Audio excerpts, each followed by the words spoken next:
work at the crime scene. At the same time, we obtained and executed multiple search warrants yesterday for devices and locations associated with the sniper. FBI agents executed a search warrant at the sniper's residence yesterday and there found a collection of notes. First, I want to point out that one of these notes or papers, the sniper explicitly states, "Yes, it was just me." That statement appears to be correct at this point in the investigation. Notably, these loose notes included a game plan of the attack and target areas at the facility. He called the ICE employees people showing up to collect a dirty paycheck. He wrote that he intended to maximize lethality against ICE personnel and to maximize property damage at the facility. He hoped to minimize any collateral damage or injury to the detainees and any other innocent people. It seems that he did not intend to kill the detainees or harm them. It's clear from these notes that he was targeting ICE agents and ICE personnel. The tragic irony for his evil plot here is that it was a detainee who was killed and 2 other detainees that were injured when he fired into the Sally Port. He also hoped his actions would give ICE agents real terror of being gunned down, and he did this to induce constant stress in their lives. He hoped his actions would terrorize ICE employees and interfere with their work, which he called human trafficking. And this, what he did, is the very definition of terrorism. Again, his notes reveal, yes, it was just me and my brain. And he said, good luck with the digital footprint. And of course, we take this to mean that he deleted evidence from his devices. His words were definitively anti-ICE. That said, we did not find evidence of membership in any specific group or entity, nor did he mention any specific government agency other than ICE. Among his papers, though, was a handwritten note in which, in crude words, he expressed his hatred for the federal government. Finally, I want to address the heroism of our federal agents yesterday. While under fire, ICE agents and ATF agents who were also present in the facility's Sally Port area worked together to remove detainees from the vans and get them to safety while the bullets were flying. These agents were heroic, clearly willing to lay down their lives to save the lives of the detainees in their custody. And that's an extremely important point to make at this point in time. I want to express my deepest appreciation for the bravery of these law enforcement officers yesterday and every single day that they go out there to keep us safe. I'll now turn it over to FBI Special Agent in charge of the Dallas Field Office, Joe Rothrock. Thank you.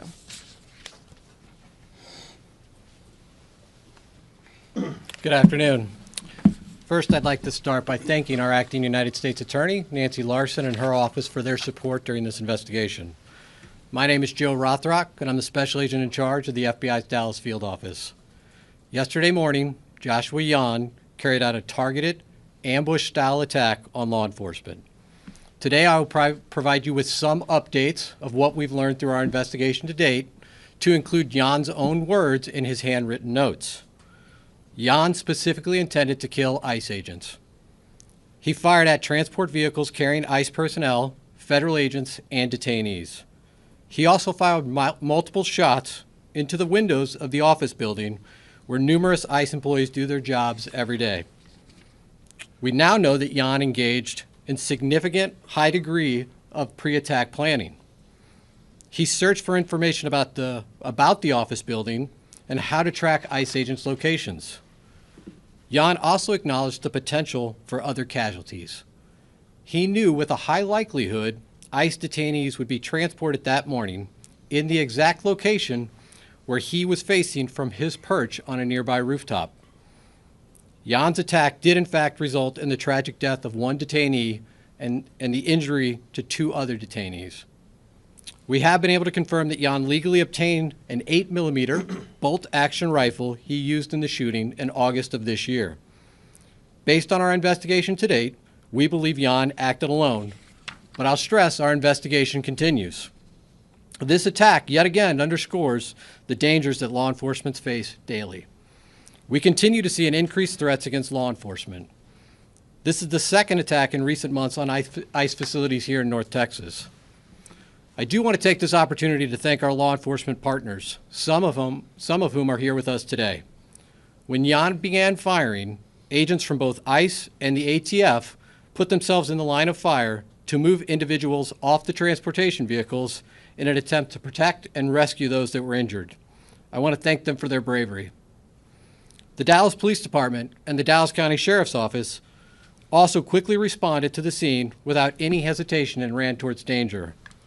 Ultimately, they located the shooter, who was deceased by an apparent self-inflicted gunshot wound. I want to thank them for their prompt response and dedication to protecting and serving their communities. I also want to thank our partners that have assisted in this investigation. The Fairview Police Department, as well as our partners in Oklahoma, to include Bryant County Sheriff's Department, Durant Police Department, and Choctaw Nation Light Horse Police, as well as our personnel from San Antonio and Oklahoma City within the FBI that assisted. The FBI has dedicated its entire breadth of resources to ensure this investigation is completed thoroughly. The FBI stands with our law enforcement partners, and today we express that the attacks against law enforcement officers will not be tolerated. While we believe Jan acted alone, we are still asking that anyone with information about Jan or his activities report that to the FBI at 1-800-CALL-FBI or at www.fbi.gov/Dallas ERO shooting. And with that, I will turn it over to Director Charles. Good afternoon. My name is Marcos Charles. I am the ICE Executive Associate Director for Enforcement and Removal Operations. The attack on ICE's Dallas field office yesterday was tragic. And while our hearts and prayers are with the family of the detainees who were shot, the evidence is clear that this was intended as an assault on ICE personnel who come to work every day to do their job. Violent rhetoric has led to over 1,000% increase in assaults on ICE officers, and it has to stop. In contrast to those who would demonize our men and women, yesterday our brave officers ran back into danger, along with ATF, our partners, to save the detainees while shots were still being fired. Those ICE officers just showed the world who they really are. Law enforcement officers who want the best for our country. That's ICE. Integrity, courage, excellence. They were willing to put their lives on the line to pull detainees out of the transport van to get them to safety. They are heroes, and I hope the media has the integrity to shine a light on this story. Enough is enough with the harmful lies and violent rhetoric.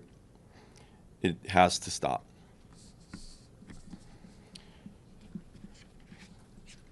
The shooter used the ICE tracking apps. Anyone who creates or distributes these apps that is designed to spot, track, and locate ICE officers are well aware of the dangers that they are exposing to law enforcement. It's a casting call to invite bad actors to attack law enforcement officers. It's no different than giving a hitman the location of their intended target, and this is exactly what we saw happen in Dallas yesterday. The media has been amplifying these apps even as we warned them it would only lead to more attacks on law enforcement. We truly wish we didn't have to say, "I told you so," but here we are. ICE continues to prioritize the safety and security of our personnel, detained aliens, and facilities. We will do everything possible to increase security to counter the increased wave of these lethal attacks. Again, we call on those who foment violence and vilify our law enforcement officers to cease the dangerous rhetoric. We also call on law-abiding Americans everywhere to report any suspicious activity. The individual that was out there yesterday shooting at our agents and our officers was trying to take the lives of law enforcement people doing their job. Instead, he killed a detainee and shot 2 others. That is something that's unacceptable. The rhetoric that's out there on social media, the rhetoric that is being said by some community leaders in other states needs to stop. There's been an increase in violence against ICE agents, not only in Texas and Dallas, but across the country in violent protests. Again, I ask everybody, just stop. Thank you. So we're going to open it up to questions now. So if you have a question, we'll direct it to the appropriate person. You're first up. Sean Murphy with the Associated Press. Can you tell an estimate of how many shots were fired and how he was able to get those off so quickly with the bolt action rifle? Yeah, so how I'll answer that at this point, again, I'll just remind you, this is an ongoing investigation. The ICE facility, the ICE office, really, it is a business office. This is where business is done on a daily basis by our partners at ICE. That is still an active crime scene. We still have personnel out there. As I mentioned earlier in my remarks, we brought in resources from San Antonio, Oklahoma City, obviously our own FBI resources here in Dallas, as well as folks from our lab, because we are going to do a thorough and exhaustive investigation and make sure that we have a full accounting of all the evidence that's at that scene. Again, those efforts are ongoing at this time. I'm going to go here real quick. Thank you. Can you talk to us more about the detainees in the van? Were they transported to Alvarado, Texas, and what happened to them? You're referring to the detainees that were not injured? Correct. Yeah. And if you could give us an update on the ones that are injured, identities, nationalities. So I won't be providing any updates at this time on the identities of the detainees that were injured. ICE has a process from notifications to consulate and to next of kin. That process is ongoing, and so we'll defer to our ICE counterparts at some point to determine when it's the right time to release that information. The other detainees remain safe. They are victims as well of this violent crime, and they are people that we are actively interviewing as part of our investigation. Right here to the front. Matt Kyle, Dallas Morning News. Ms. Larson had referenced anti-government, anti-federal government statements that Mr. Yan had made. Is there any more information y'all can release about what exactly was in those writings? The clearest motivation for this attack are his own words. In his handwritten notes, he says, "I want to cause terror." He doesn't want to just impact the ICE agents and the law enforcement agents that were carrying out that mission yesterday. He wants to impact ICE agents and law enforcement across the country. Again, his words, cause terror for those employees across the country. Look over here. Shannon Miller with NBC DFW. Any indication how long the suspect had been planning this attack? Well, this is, again, as I referenced in my remarks, this is significant pre-planning months in advance. We know that he obtained the firearm in August. We also know that he was looking at a number of DHS facilities, and he had downloaded that information. He was looking at the apps, as my counterpart mentioned, to see where ICE agents would be. So this was not something that just occurred yesterday. It came to a conclusion yesterday, but this is something months in the making. Priscilla Thompson with NBC Network News. From what we have heard, this person was not particularly political. Was there anything that you all have found in terms of an inciting incident that led him to commit this attack? Unfortunately, the challenge with these mass casualty incidents is people can be motivated to violence by any number of grievances. In this case, the clearest indication of motivation are his own words. He wanted to cause terror. He wanted to harm ICE personnel. Ma'am. Echo Latino Radio. The deceased shooter, did he have a relation with somebody who had been detained by ICE or mistreated by ICE for him to act this way? Again, the clearest motivations at this point are the harm he wanted to cause to ICE. We're not aware of any specific relationships he had with anybody in detention. But again, our investigation's ongoing. We're going to unturn every stone here. And so that continues. Sir. Omar V. Franco with CBS News. Secretary Noem has asked for increased security at ICE facilities across the country.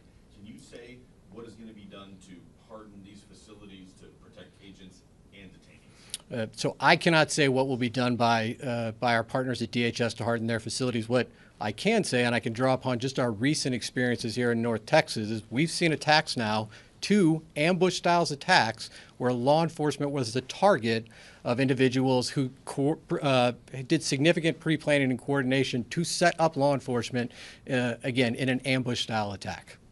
But anything that they physically are gonna do for these facilities, since they're still operating, to protect them? There's still no barrier up or anything like that at this facility?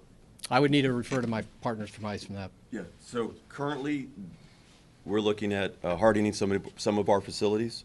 Also, I don't want to give away any operational security as to how we're going to be doing that. But are There are plans to harden some of our facilities.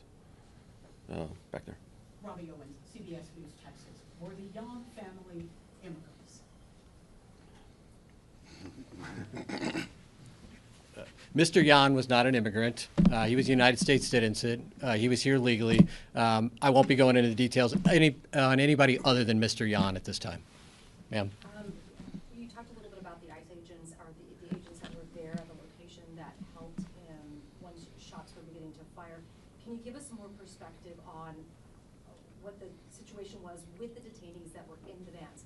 Were they handcuffed? Were they shackled? Why weren't they able to get out of the vehicle by themselves? Again, these were individuals that were detained by law enforcement. There were multiple transport vehicles at the facility at that time. Again, what I would stress at this point is under gunfire, multiple federal agents ran into that fire to remove these individuals and to attempt to render life-saving aid under the most dire circumstances. Just for clarity, they were restrained. They were being, the individuals in the vans were being strained. It's a proper procedure for transport. The individuals that are brave men and women that went out there to go help and rescue were the ones that were injured and could not leave the van on their own. And we know that that's common, because we've seen obviously transports before. So we just wanted clarity to understand why they weren't able to leave on their own. The other individuals that were in the van were able to leave on their own. It was the ones that were injured were unable to exit the vehicle. Sir, you, yeah. Have you guys gotten any cooperation from the suspect's family and this idea that the anti-government, federal government attitude, have any family members expressed any signs that we knew that this was happening, or was this just all kept? Back to you, sir.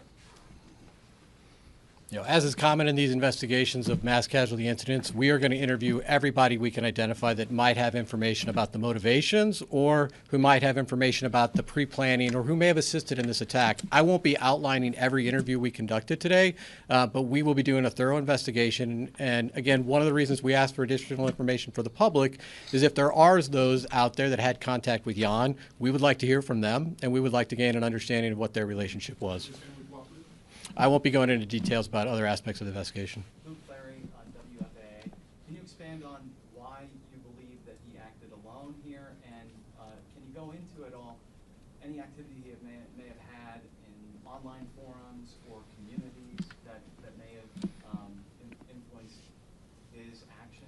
So again, the totality of our investigation includes interviews, canvassing areas, collecting surveillance video. We're certainly looking at his digital footprint online as well as digital devices. I'm not going to outline the details from every one of those.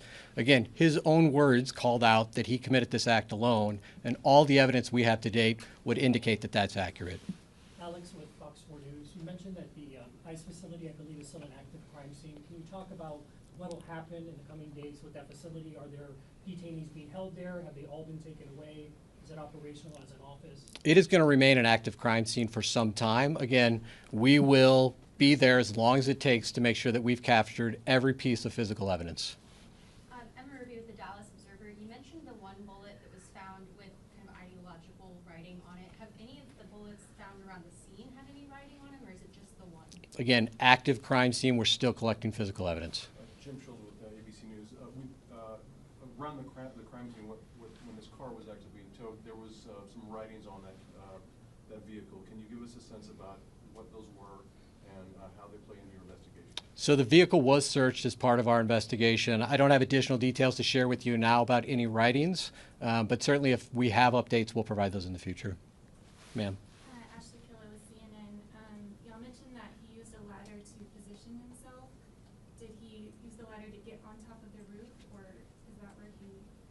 Yeah, that's, And is that where his body was found? he was found on top of a neighboring roof. We believe he used the ladder to access that roof. Sir? David with Fox News Channel. Was suicide part of his plan all along, or was he cornered by law enforcement? His handwritten notes indicate that he did not expect to survive this event. Sir? Kevin Reese, WFAA. A personal question, if you would dare. Can you explain to people in this climate what it's like to be an ICE agent right now? As I had said, the ICE officers that are out there right now, you've seen them in the, multiple times on the news. They're out there doing their job with courage and honor. Yes, there is a heightened sense of security for everybody, not only at work, but for their families, for their loved ones, mainly because of the doxing that's going on and the violent rhetoric that people have been perpetrating. Mr. Charles, while you're up there, can I just follow up to that question and ask, of the agents that did respond on that day, or yesterday morning, can you tell us what they were wearing at the time? Because I know sometimes ICE agents do and don't have bulletproof gear on. Can you give us an idea of how they responded, what they had on them at the time?